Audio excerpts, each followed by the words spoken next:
봅시다. 마태복음 2장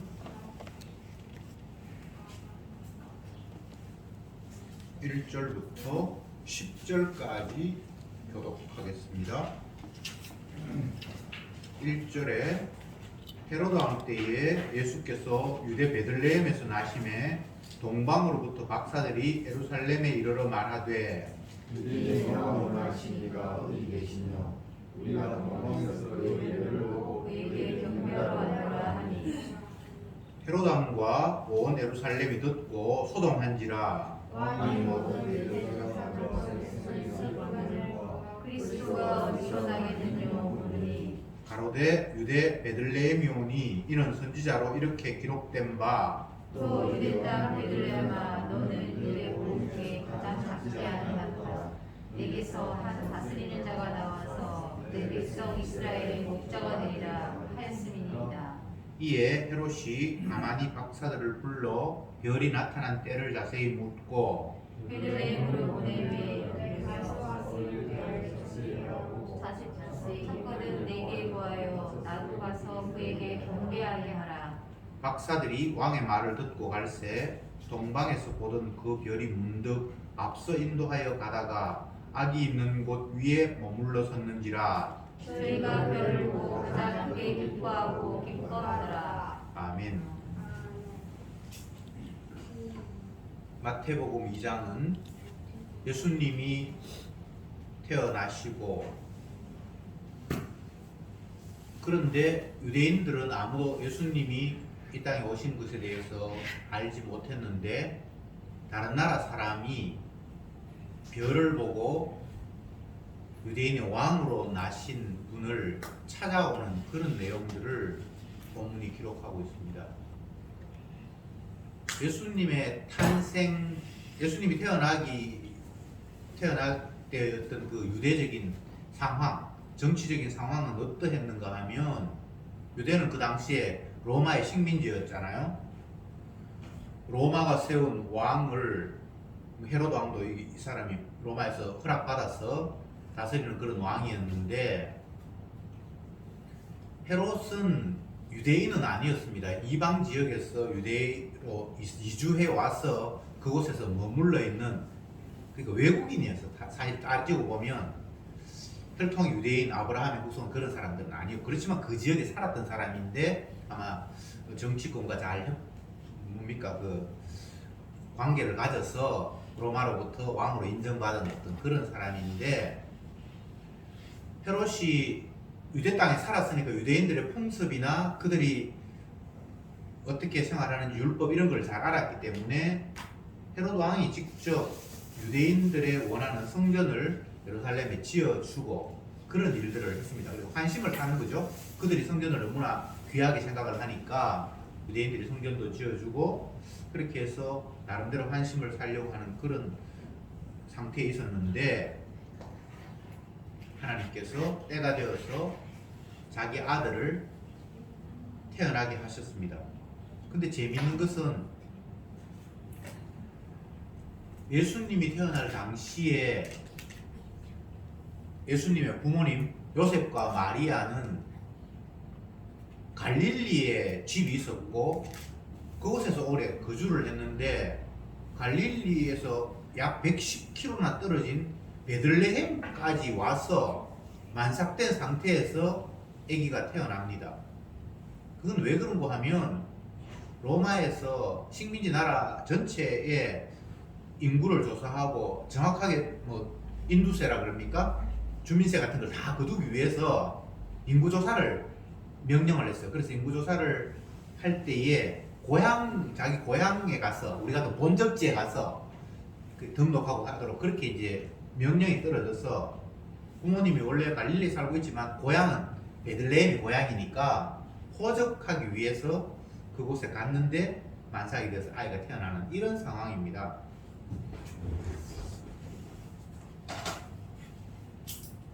이스라엘 땅이 이렇게 길쭉하게 생겼어요. 이쪽 편에는 지중해고 바다예요. 이쪽 약간 밑에서는 애국하고 붙어 있어요. 국경이. 그 요 밑에 또 바다고. 이렇게 돼 있는데 이게 이스라엘 땅이라면 갈릴리는 굉장히 위쪽에 있고 베들레헴은 아래쪽에 있어요. 이게 약 110km 정도의 거리입니다. 임산한 몸을 이끌고 여기까지 가는 게 굉장히 힘들었죠.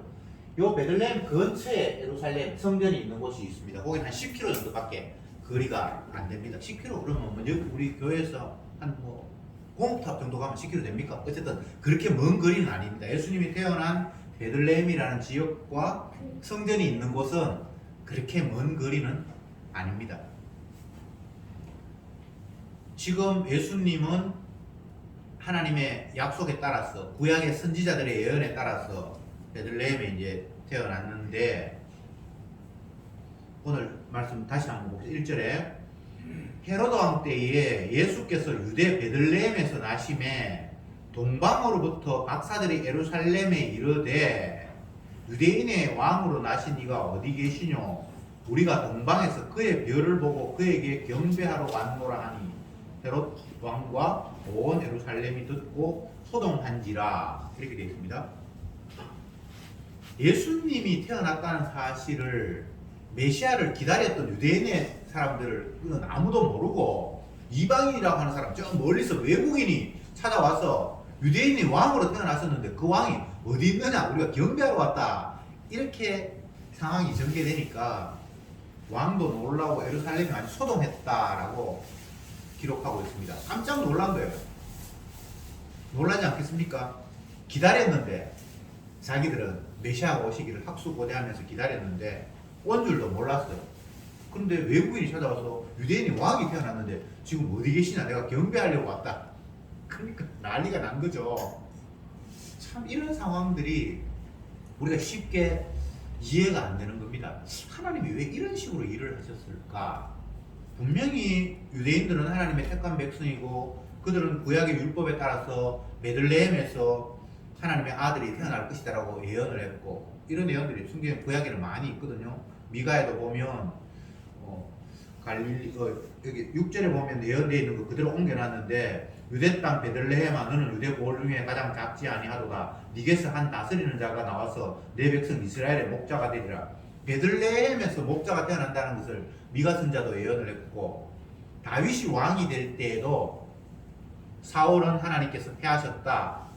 하나님이 세우신 왕은 베들레헴 이세의 아들이다.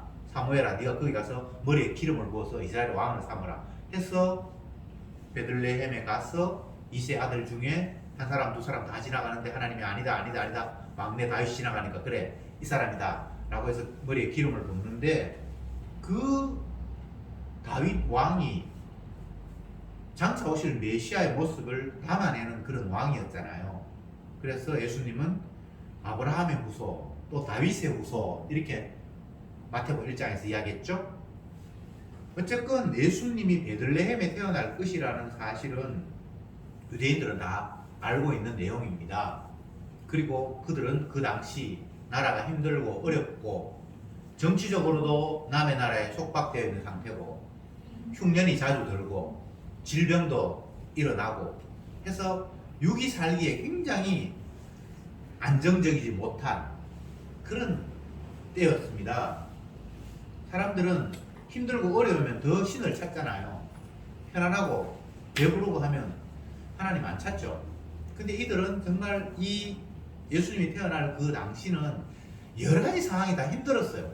그래서 신에 대한 갈망, 하나님께서 자기 아들을 이 땅에 보내셔서 그가 다스리는 왕이, 그가 다스리는 나라가 세상의 모든 나라의 으뜸이 되고 그 나라는 영원히 쇠하지 않고 평생 가는 영생의 나라를 만들 것이다 라고 구약의 선자들이 예언을 했으니까 자기들은 이제 곧 하나님의 아들이 우리에게 와서 이 나라가 더 이상 남의 나라의 속국으로 사는 것이 아니라 세상의 으뜸이 되고, 그리고 더 이상 가난과 질병과 아픔이 없는 세상, 그리고 끝나지 않는 세상, 영원한 천국 하나님의 나라가 일어날 것이다 라는 사실들을 학수고대하면서 살았습니다. 그런데 정말 그가 태어났는데 아무도 알지 못했다. 이렇게 하나님이 일하시는 이유는 인간의 열정, 지식, 판단력을 가지고 하나님의 아들을 알아볼 수 없도록 하셨다는 겁니다. 구원도 마찬가지입니다. 예수님을 영접하는 것도 인간의 지혜로는 안 되고, 구원 얻는 것도 사람의 열심이나 혈통적으로 뭐 어디 태어났다거나 그런 걸로는 안 되고, 하나님이 택하셔서 구원한다. 사람으로 말미암음이 아니에요.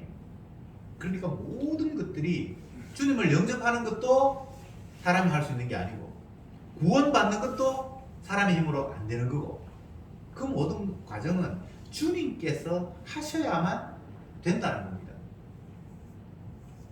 그러면 우리가 이런 의문을 가질 수 있잖아요. 처음부터 이스라엘이라는 나라를 아예 택하지도 않고 이방 나라처럼 그냥 무작정 내버려 두고 택한 백성 건질 때만 건지면 되지. 왜 굳이 어떤 백성을 내가 택했다, 내가 너를 사랑했다, 내가 너를 지명하여 불렀다 그렇게 말씀하셔 놓고 그들에게 메시아가 앞으로 오실 것이다 약속하셨는데, 다른 사람들은 여기 동방으로부터 온 박사들은 그런 구약의 예언을 모르잖아요. 그런데 모르는 사람과 아는 사람을 딱 이렇게 구분시켜 놓고 막상 예수님이 오셨는데 안다고 하는 그들은 몰라봤고, 전혀 몰라야 되는 그에게 메시아가 오신다는 정보 같은 것들이 그들에게는 아예 율법이 주어지지 않았으니까, 그런데 그 가운데 어떤 사람은 와서 메시아를 영접하고, 이게 하나님이 하시는 일이에요. 다시 말씀드립니다. 주님이 일하시는 방법은 사람들이 어떻게 할 수가 없고 알 수도 없고 인간의 전적인 무능함을 보여주기 위해서 주님은 이런 식으로 일하시는 거예요.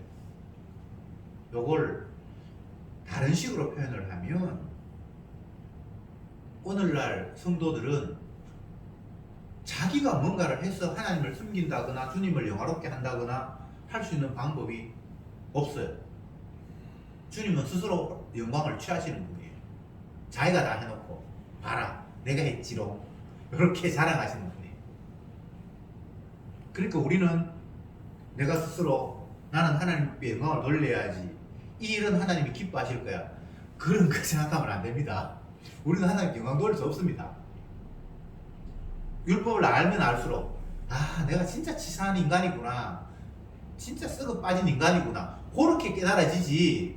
율법을 아는 인간이 내가 요거는 하나님 앞에 칭찬 들을 만하네 라는 생각을 할 수가 없도록 주님께서 만들어 놓으셨어요. 율법 모르는 사람이야 하나님 영광을 아예 생각을 안 하니까 제시켜놓고, 율법을 안다고 생각을 하면 아는 자들은 하나님이 기뻐하시는 것이 무엇인지 알고 내가 그 내용을 파악하고 있으니까 요거 하면 하나님이 기뻐하시겠지라는 생각을 가질 수 있잖아요. 그런데 정작 율법을 아는 사람들은 자기의 행동 하나하나가 하나님이 기뻐하시는 것과는 전혀 거리가 먼, 나는 1000번 만번 죽어도 마땅하구나라는 것을 깨달을 수밖에 없는 상황으로 하나님이 만들어 놓으셨다는 겁니다. 그래서 은혜, 구원, 이것들은 인간의 행위와 노력과 열심과는 전혀 무관하게 일방적으로 주님의 혜택으로만, 그분의 긍휼과 사랑으로만 일어났다라는 것을 고백하게 만드는 것, 이게 하나님의 일하심의 방법이에요. 그러니까 여러분들이 하나님께 영광 돌릴 생각은 아예 꿈도 꾸지 마세요. 돌릴 수가 없습니다. 영광을 가립니다. 뭘 해도 십자가를 마치 바울 되기 전 사울이 열심을 가지고 율법을 순종하려고 안간힘을 쓴 그 행위 자체가 예수님을 발로 차는, 주님을 외면하고 하나님을 믿는 사람들을 죽이는 일들을 할 수밖에 없었던 것과 똑같습니다. 성경은 인간의 전적 무능을 계속해서 우리에게 심어주고 있습니다. 너 안 돼. 내가 너를 만들었지. 내가 너에게 먹을 걸 주었지. 사람들은 자기의 노력으로, 애씀으로 수고해서 먹는다고 이렇게 알고 있는데, 수고한다고 해서 먹을 것이 만들어집니까? 아니잖아요. 곡식이 있고 자라고 하는 것은 사람이 노력해서 되는 게 아닙니다. 아니 내가 10불에서 가꾸잖아요. 10불에서 가꾸는 것 같은데 자라나게 하시는 분 하나님이잖아요. 그 씨가 우리나라 사람들은 쌀을 주로 먹으니까 쌀알 조금 하잖아요. 그게 뿌려졌는데 여러 개가 열리잖아요. 근데 그게 이해가 됩니까?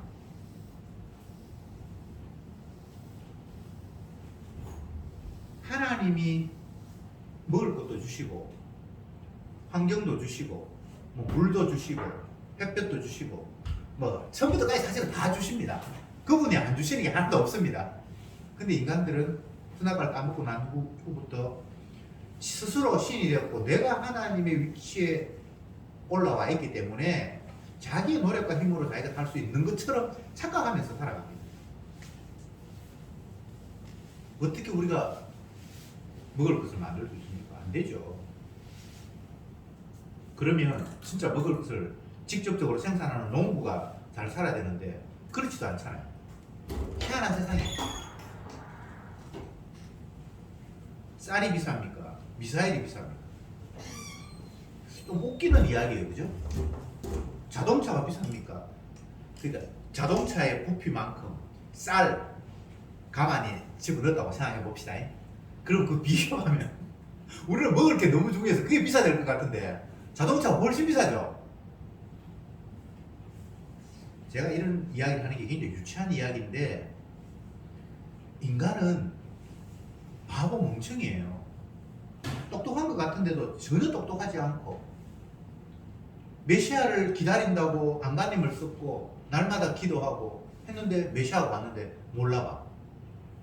메시아를 기다리지도 않았는데 하나님이 그에게 찾아가셔서 여기서 동방에 이제 박사대라고 했는데 뭐 표현은 박사라고 해놨습니다만 그냥 그 당시에 별을 보면서 미래를 예측하는 사람, 그 당시에 과학자라고 보면 됩니다.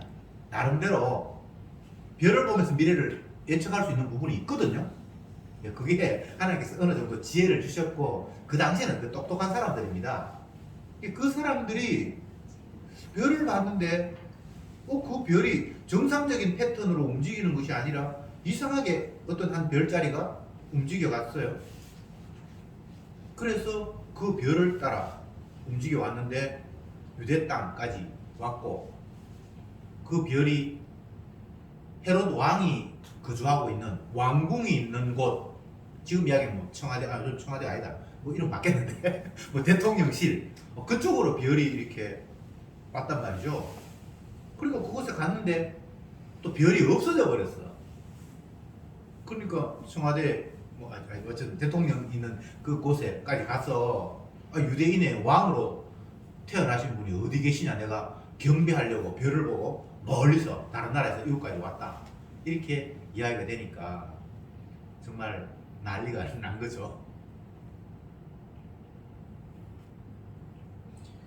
4절 봅시다.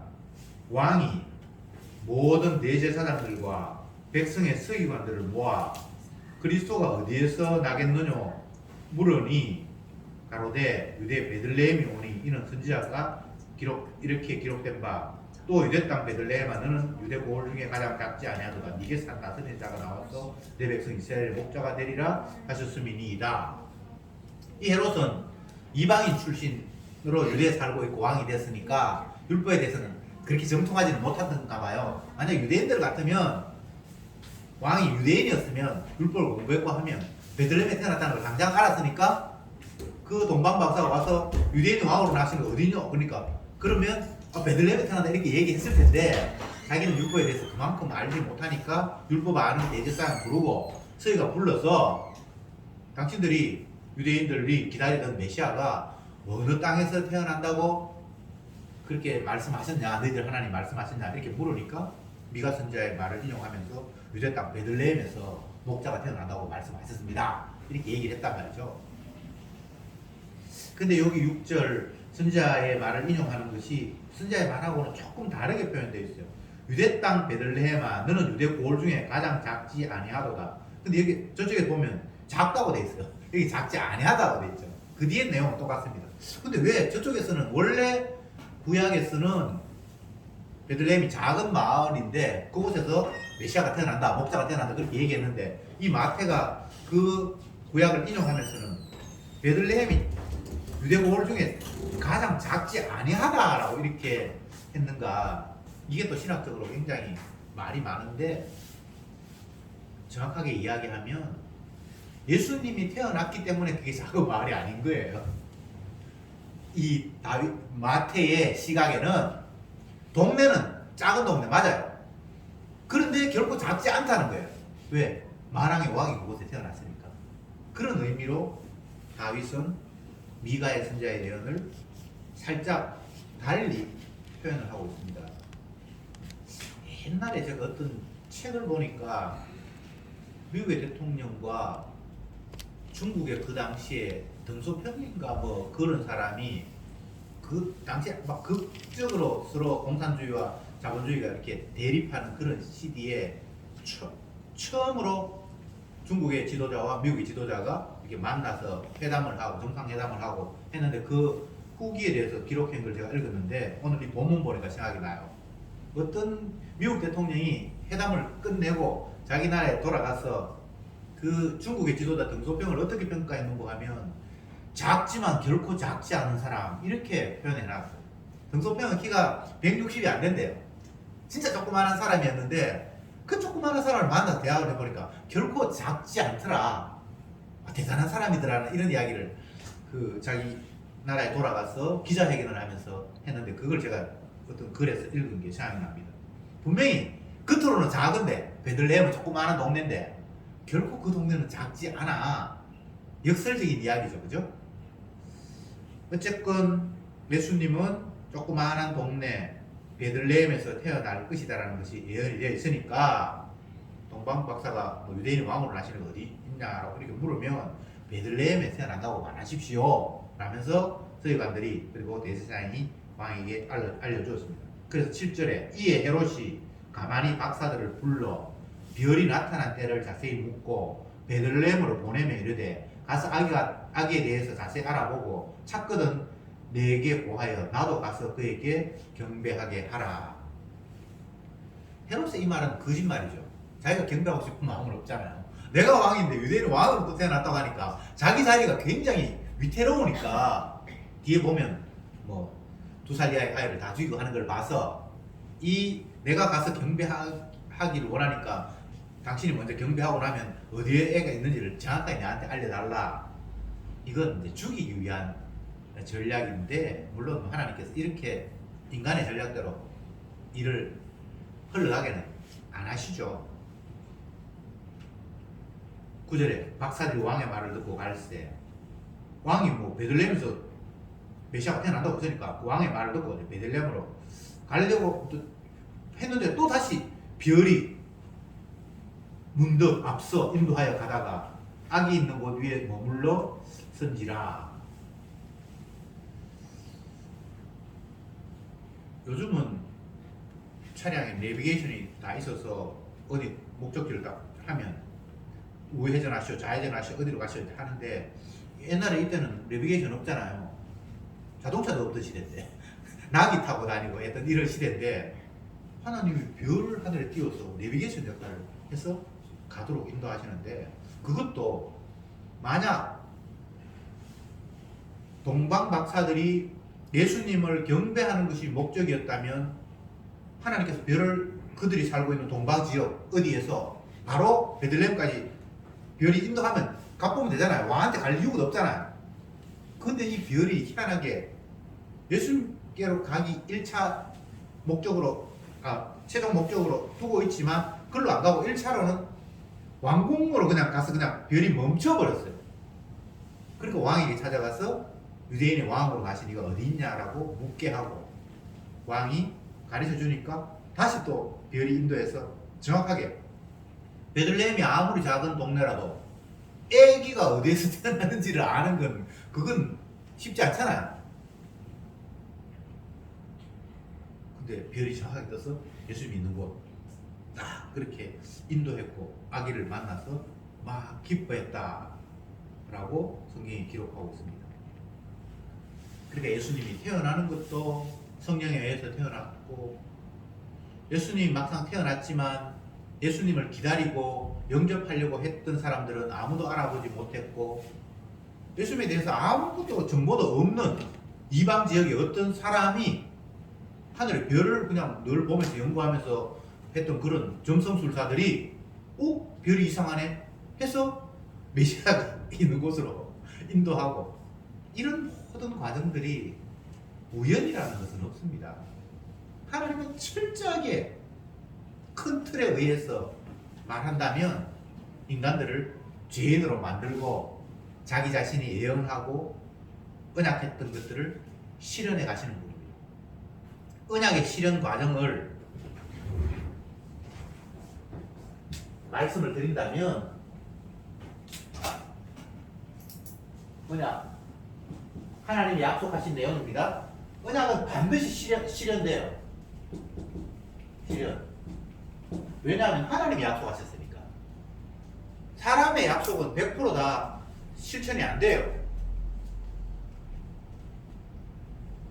변수가 많기 때문에. 5월 5일날 제가 그 친구들 만나기 위해서 부부 동반 해가지고 뭐 한다고 친구들끼리 의논이 돼서 비행기표 끊고 뭐 여러 가지 이제 했어요. 그랬는데 그 전날 한 부부가 코로나 걸려가지고 야, 내가 코로나 걸리고 우리 마누라하고 지금 들르고 있다. 그러면 뭐 다음 하자. 한 사람 빠지면 재미없고 이렇게 돼서 비행기표 다 뭐 모르고 어떤 친구는 본거 한데 빌리고 했는데 그걸 다 캔슬하고 식당 다 캔슬하고 인간의 약속이라는 것은 우리의 의도와 상관이 없이 지킬 수가 없도록 변수가 너무 많이 일어나는 거예요. 그런데 하나님이 언약은 하나님의 약속이니까요. 하나님이 약속하신 것은 변수고 뭐가 없습니다. 이건 무조건 됩니다. 빛이 있으라 라고 말씀하실 때 그냥 빛이 그냥 생겨버리는 거예요. 왜냐하면 자기가 하나님이니까. 그래서 언약하면 이건 다른 약속이 아니고 언약은 하나님 약속입니다. 요즘 사람들끼리 뭐 언약시겠다 그런 표현 쓰면 안 돼요. 하긴 뭐 지가 쓰고 싶다는데 그걸 말릴 수는 없지만 성경에서 언약이라고 얘기하면 하나님의 약속을 이야기하는 겁니다. 인간의 약속은 그리스도인들은 언약 그런 말 하면 안 됩니다. 그냥 내가 약속했다 그래야지. 이건 특수한 용어예요. 언약이라는 거. 하나님이 약속했다는 겁니다. 그러니까 하나님이 약속하시면 그게 반드시 실현되죠. 근데 그건 때가 있는 거예요. 약속하실 때 바로 실현이 되는 건 아니잖아요. 때가 있거든요.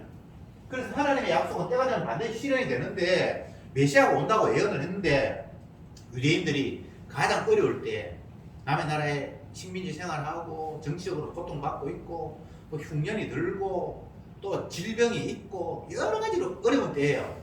예수님 오실 때가 쉽게 이야기하면 가장 힘들 때라고 이렇게 이해하면 됩니다. 그럴 때 하나님께서 아들을 유대 땅 베들레헴의 약속의 곳으로 딱 보내면서 여러 가지 일들을 하십니다. 유대인들이 예수님을 전혀 영접하지 못했다. 이방인이 예수님을 태어난 곳을 알고 찾아왔다. 그 과정에서 하늘의 별도 동원하시고 그러니까 모든 것들을 다 하나님은 동원하셔서 자기 언약을 실현하시는 분이에요. 하늘의 별뿐만 아니라 어쨌든 자기가 창조하신 모든 것들을 다 활용을 하셔서 뭔가를 꿈쩍꿈쩍 하시는데 그것은 자기가 약속하신 것을 실현하는 쪽으로 모든 걸 일하신다. 이렇게 보면 틀림이 없습니다. 왜 코로나가 일어나는데 이게 언약을 실현하시는 과정이에요. 크게 이야기하면. 그런데 중요한 것은 하나님이 언약하셨고 언약하신 걸 실현하는 것을 통해서 모든 세상들을 다 이용하는데 이 과정에서 인간은 어떤 역할을 하는가 하면 무능, 죄인으로 폭로시키면서 자기 언약을 성취하시는 거예요. 그러면 여기에서는 동방에서 온 박사들은 죄인이 아니잖아요. 무능한 자가 아니잖아요. 이렇게 생각하는데 역시 그들도 무능한 자입니다. 예. 유대인들은 더 무능하죠. 이방인들은 사실은 별로 성경에서는 핵심의 대상이 아니에요. 그들이 어떻게 됐다는 게 크게 중요한 게 아니에요. 유대인들을 죄인이라고 무능하다고 보여주기 위해서 그냥 이방인을 끌어서 사용한 것 뿐이에요.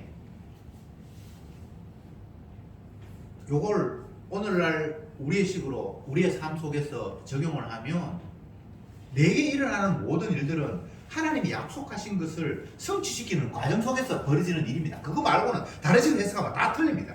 왜 우리 집에 이런 일이 분란이 일어났는데 왜 이렇게 만남이 일어났지? 그건 언약을 실현하기 위한 하나님의 과정이에요. 근데 그 과정에서 나는 어떻게 되는가? 나는 죄인으로 드러나고 아무것도 아닌 무능자로 폭로시킨다 이 말입니다. 그게 하나님의 일이에요. 왜 우리가 무능자가 되고 죄인이 되어야 되는가? 주님만이 능력을 가지셨고 그분만이 의롭다라는 사실을 드러내기 위한 하나님의 작전이에요. 이게 성경 전체가 이야기하고 있는 내용입니다. 그런데 마귀는 그렇게 이야기하지 않아요. 성경을 가지고 네 예수 잘 믿잖아. 조금만 더 노력하면 하나님 앞에 영광을 돌릴 수 있어. 그래, 그건 네가 참 훌륭해. 하나님이 기뻐하실 걸. 그러면 내가 그 순간 나는 잘했구나.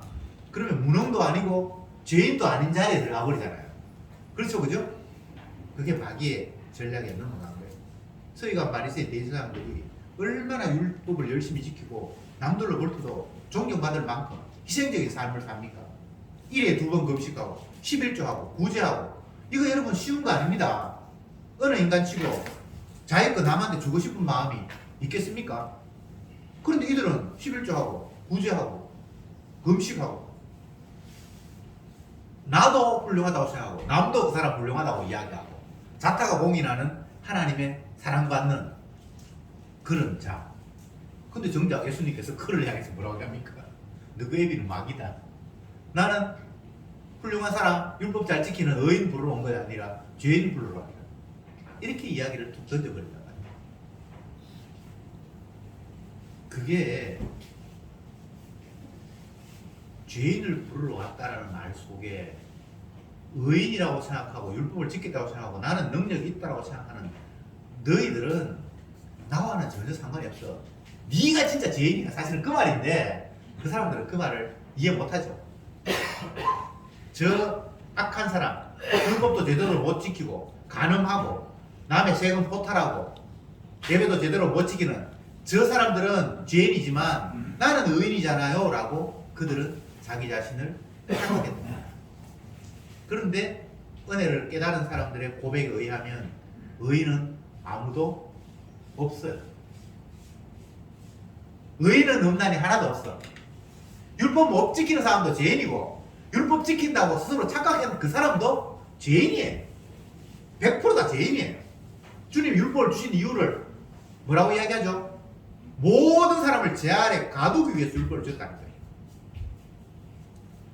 뭐 하라 하지 말라는 그 말이 너희들은 하라는 건 안 하고 하지 말라는 건 하는 청개구리야 라는 이야기를 그들에게 심어주기 위해서 율법을 주셨다는 거예요. 근데 그걸 아무도 몰랐죠. 그냥 하면 나는 착한 사람도 될 수 있고 못하면 죄인이 되는 줄 알았는데 주님이 율법을 주신 이유는 너희들 죽었다 깨어나도 의인 안 돼. 죄인이야. 그걸 쉽게 달리 표현했죠. 탐내지 말라는 말이 없었다면 탐심이 죄인 줄도 몰랐을 텐데 그 율법이 주어짐으로 말미암아 네가 그때부터 탐심이 생긴다. 탐내는 걸 성경이 우리가 아니까 그렇지. 만약 성경 모른다 치시더라. 아 저거 정말 탐나네. 그걸 죄라고 생각하는 사람은 없잖아요. 성경 모르면 갖고 싶은 마음 뭐 생기는 거. 뭐 내가 그걸 빼앗았다고 하면 갖고 싶은 마음이 있었는데 내 것도 아닌데 빼앗으면 내가 죄라고 생각을 하지만 갖고 싶네 라는 것을 죄라고 생각하지 않잖아요. 근데 율법에서는 탐심이 곧 우상숭배하고 죄라고 이야기를 하니까 그 율법이 오는 순간 내가 죄인이 되어버린다는 거예요. 율법 없으면 지가 죄인 줄도 몰라요. 인터넷에 남들에 대해서 비난하고 욕하고 하는 것들이 지금은 이제 규정이 됐어요. 그러면 그거 인격 모독이고 어쨌든 그래서 벌금도 물고 뭐 아니면 뭐 형을 6개월 이하 뭐 산다 이렇게 규정이 되어 있는데 처음 인터넷이 만들어질 때는 그런 법이 없었어요. 그래서 죄인 줄도 몰라요. 그래서 대놓고 막 기분 나쁜 걸 막 배설하듯이 막 쏟아내는 거예요. 이제 말씀을 좀 정리해 봅시다.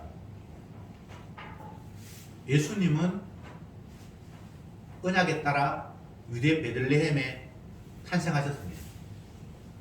그런데 놀라운 사실은 예수님이 탄생할 것을 알고 베들레헴에 태어난다는 것도 알고 예수님이 오시기를 학수고대했던 사람들, 유대인들은 아무도 예수님이 오셨다는 사실을 알지 못했어요.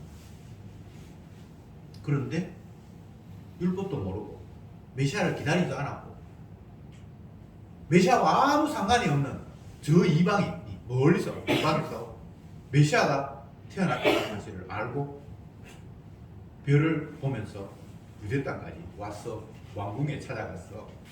유대인의 왕으로 나신 이가 어딨냐? 내가 그를 영접하려고 경배하려고 왔다.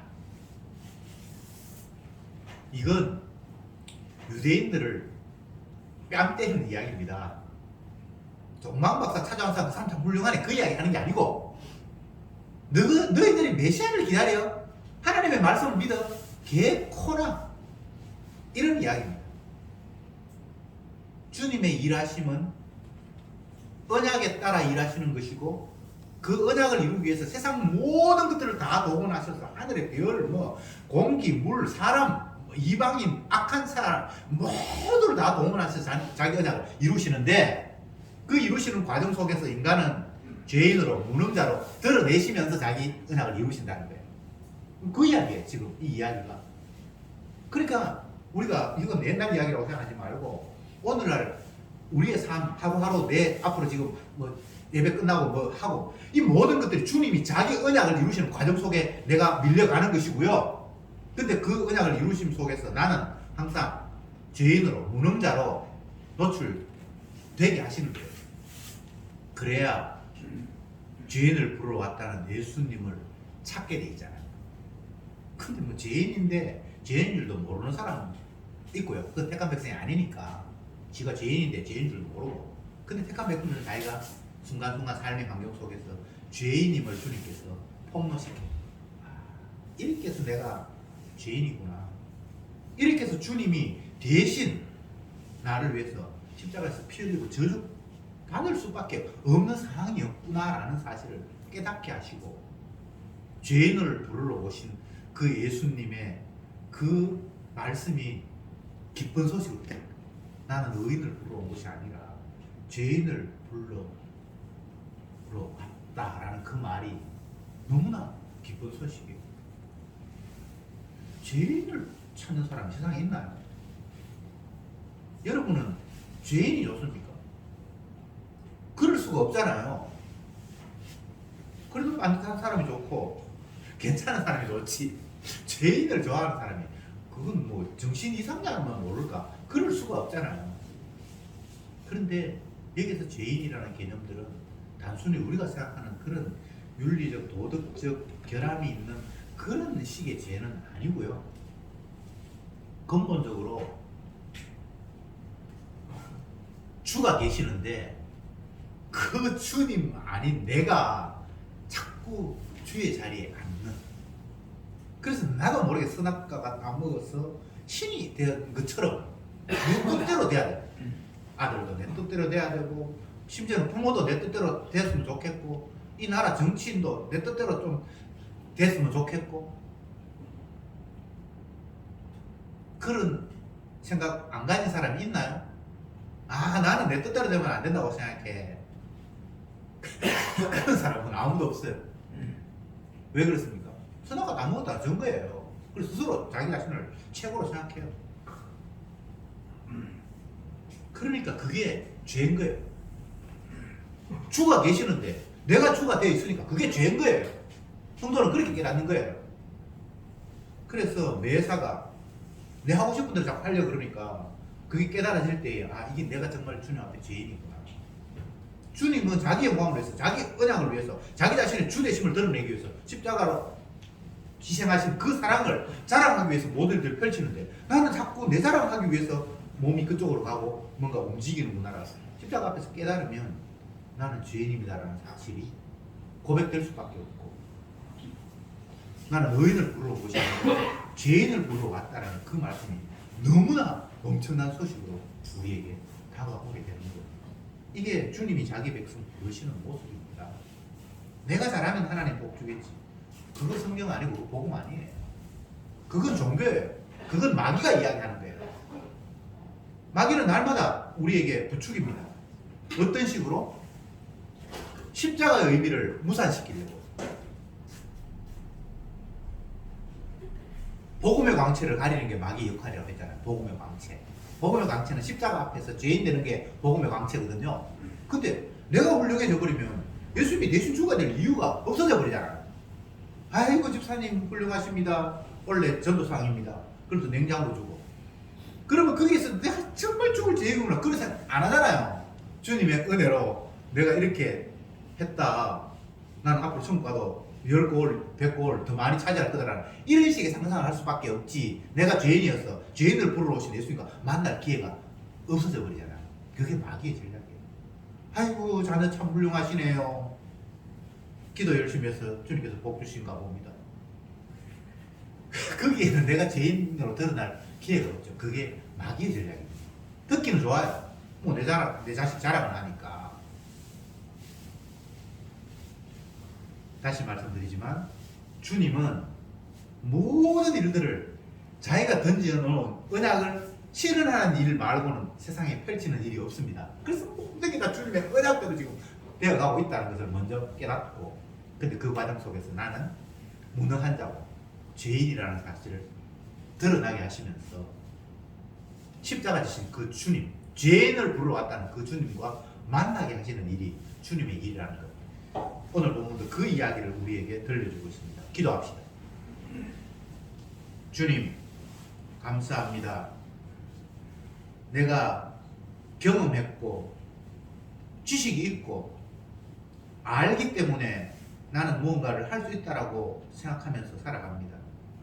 그러나 그것이 바로 마귀가 주님을 섬기는 일에 멀어지게 하기 위해서 펼친 함정이라는 사실을 오늘 말씀을 통해서 확인했습니다. 유대인들은 메시아를 기다렸고 메시아가 온다는 사실도 알았지만 메시아를 알아보지 못했고 영접하지 못했습니다. 우리는 이럴 수밖에 없는 존재라는 사실을 날마다 깨닫게 하시고 내 지식, 경험, 내 열심으로 주님을 영화롭게 하겠다라는 그런 어리석은 생각 말고 이런 완악한 죄인을 위해서, 나밖에 모르는 죄인을 위해서 예수님이 대신 십자가에 피 흘림으로 말미암아 나를 용납했다라는 이 사실 앞에 날마다 머리 숙이며 감사하는 자들이 되게 해 주옵소서. 예수님의 이름으로 기도드리옵나이다. 아멘.